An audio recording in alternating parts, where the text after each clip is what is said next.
ang mataas na papuri at pagsamba para lang sa pinakamamahal na Panginoong Hesus po lamang. Amen. At dobling paggalang po sa ating mahal na Pastor Wilby Almeida. At saka po, hindi natin po makakalimutan ang turo po ng Assistant Pastora Lina C. Almeida. At saka po sa mga beloved children, magandang hapon po sa kanilang lahat. Brother and sister Baguhan Mandatian, magandang hapon po sa inyong lahat. Lahat po ng preacher, magandang hapon po sa inyong lahat. Andito na naman po ako nakatayo sa inyong harapan. Hallelujah. Ang akin lang pong ipapahayag sa mahal na Panginoon kung paano po na-save po ako dito 1984 po sa dako po ng Silais Hotel. Alam niyo po, nung ako'y nabahagian ng aking bayaw ng salita ng mahal na Panginoon, alam niyo po, yung paanyaya na yan po, dumalo po ako araw po ng Merkulis doon po sa dako po ng Silais. Alam niyo, talagang nag-aawitan na po ang mga choir doon. Hallelujah. Alam niyo po, talagang umaakyat lang po kami sa hagdanan po. Nangangatog na po ang aking tuhod. Hallelujah. Pagdating po doon sa taas po, nag-aawitan po ang mga choir. Alam niyo po, bigla na lang po tumulo ang aking luha. Hallelujah. Doon ko po naramdaman ang presensya ng mahal na Panginoon. Hallelujah. Alam niyo po, dito po sa dako po ng Novaliches, isa po akong hamak na driver na nakikiboundary lang po. Alam niyo po, talagang isang lasenggo po, talagang sagad po sa bisyo. Ang isang driver po talagang grabe po. Alam niyo po, nung ako'y po dito na bautisman po, dito po sa dako po ng Rory, ng Sabarte po. Alam niyo po, lahat ng aking bisyo, tinanggal po ng mahal na Panginoon. Yes, Hallelujah. amen. Praise the Lord. Alam niyo po, talagang grabe po. Dito po, isang hamak po kung driver, binigyan po ako ng sarili pong sasakyan ng mahal na Panginoon. Pambiyahe-biyahe po, SM Fairview Bundia. Andyan po. Nakapagpatapos po ako ng dalawang anak ko po. Alam niyo po, talagang napakabait po ng mahal na Panginoon. Hallelujah. At doon po, sabi ko sa aking mga anak, o papano, tapos na kayo, uuwi na kami sa Ilocos. Alam niyo po, umuwi po kami sa dako po ng Ilocos, doon po kami.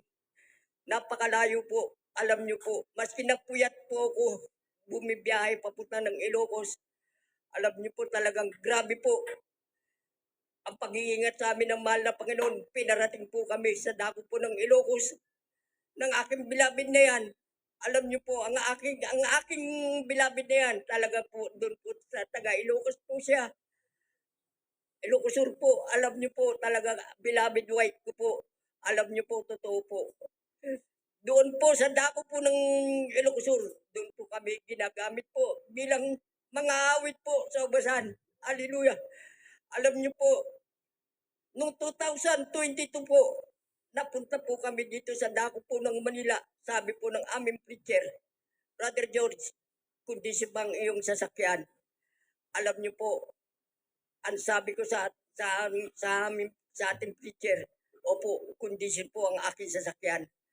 Alam niyo po, dumalo po kami dito po ng araw po ng Biyernes. Umalis po kami Huwebes doon sa dako po ng Ilocos Sur.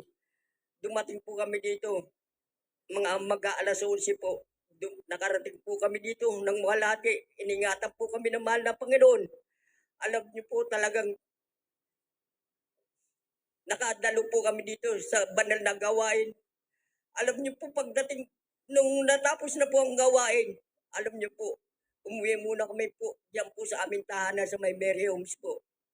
Alam niyo po, talagang grabe po. Sabi ko ng aking mga anak, dito na kayo matulog. Sabi ko, hindi, uuwi kami, sabi ko. Alam niyo po, umalis po kami ng alas 12 ng gabi po, dito po sa dako po ng Manila. Alam niyo po, napakatuling ko na po ang takbo ko po. Hanggang dito po sa may dako po ng Rosales. Sabi ko sa ating preacher, magkakarga lang po ako ng krudo.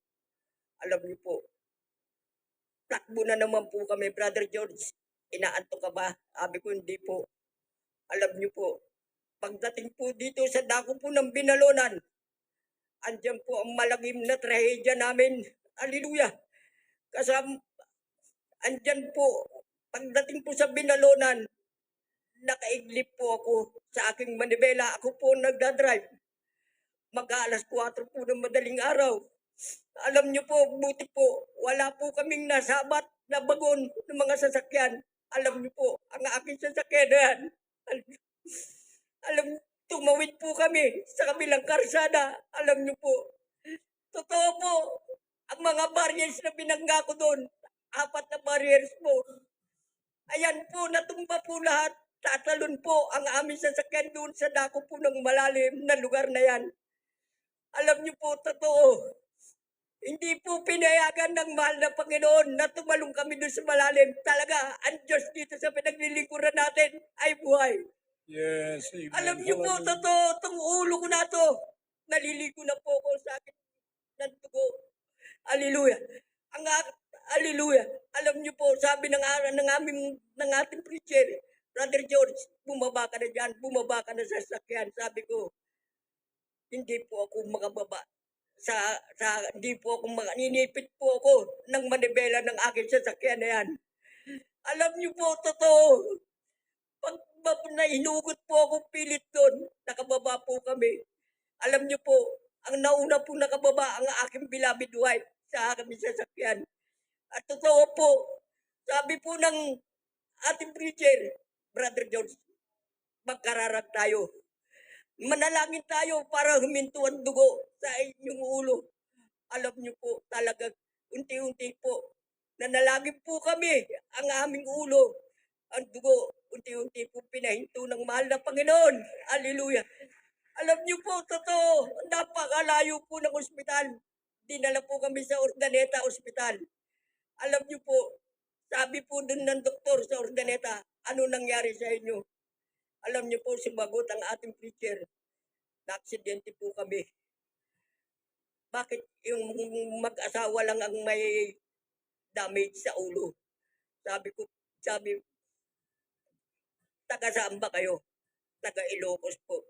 May mga bakuna ba kayo? Dok, wala kaming bakuna antivirus. Alam niyo po, sabi ng doktor, tatayin natin ang inyong sugat. Alam talagang grabe po, hallelujah. Andyan po, tinahay po ang aming sugat. Ang aking beloved white na yan, alam niyo po, hindi niya na po alam kung ano nangyari sa amin. Pati po ang aming sasakyan na nadurog, alam niyo po, palakad-lakad na lang po ang aking beloved white na yan. Alam niyo po talagang wala na po sa kanyang sariling isip ang aking beloved. Alam niyo po, sabi ng preacher, Brother George, manalangin tayo sa mga mahal na Panginoon, magkararag tayo. Babalik yung isip ng iyong beloved na yan. Beloved wife ko, sabi ko, alam mo po talagang, grabe po. Sabi po ng doktor, hindi kayo makakalabas dito na wala kayong anti-tetanus. Alam niyo po, sabi ko sa doktor, Dok, hindi namin kailangan ng bakuna na anti-tetanus.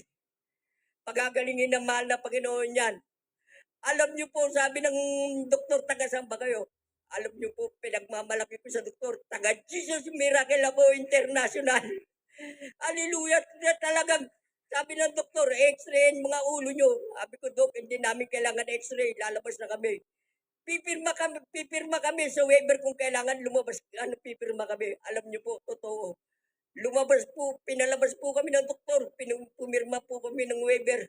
Andyan po, mga 10 o'clock po, dumating po ang aking anak na babae na yan. Nanggaling po sa Maynila, alam talagang grabe po, ang takbo nila papunta doon sa dako po ng Pangasinan. Alam niyo po, sinundo kami. Sabi po na nga ng, hallelujah, hallelujah. Sabi po ng aking anak ng babae na yan, hindi muna kayo uuwi ng Ilocos. Sabi ko, uuwi kami doon. Ihatid ka namin. Sabi ko ng aking anak ng babae, hindi, doon kayo magpagaling sa dako ng Manila ng inyong mga sugat tayo ng ulo. Alam niyo po talagang mga 2 linggo lang po ang aming mga sugat sa mukha. Alam niyo po talagang pinagaling po ng mahal na Panginoon. Hallelujah. Yes, amen. Alam niyo po talaga napakabait po ng mahal na Panginoon. Kung maglilingkod ka lang po sa Kanya, talagang pagpapalain ka ng mahal na Panginoon. Hallelujah. Pati po ang aking anak na babae na yan, mga anak, pinagpala po ng mahal na Panginoon ng mga sasakyan. Meron po silang pang-arkilahan na sasakyan, mga van. Talagang lubos po pinagpala ng mahal na Panginoon, pati pulod. Pati po ang aking mga apo, ginagamit nga po ngayon dito mga awit sa ubasan ng mahal na Panginoon. Dito po sa dako po ng Manila, ang lahat ng kapurihan at pasasalamat ay tanging sa Panginoong Yesus po lamang.